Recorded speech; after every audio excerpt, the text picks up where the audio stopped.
আজকে আমার মৃত্যু হলে আমার বাড়ির মালিক হবে আমার ছেলে, কিন্তু আমার কি আছে? আল্লাহ না করুক আজ রাত 4টায় যদি আমি তোফাজ্জলের মৃত্যু হয়ে যায়, কালকে বিকাল 4টায় কি আমার গায়ের জামা কাপড়গুলো থাকবে?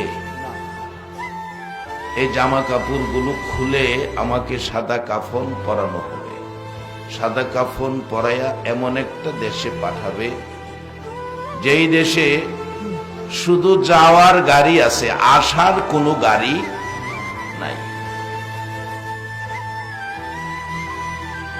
আমরা আজকে যারা প্যান্ডেলে বসা, এই দেশটার মধ্যে আপনারা আর কতদিন থাকবেন এই হিসাবটা কি কেউ দিতে পারবেন?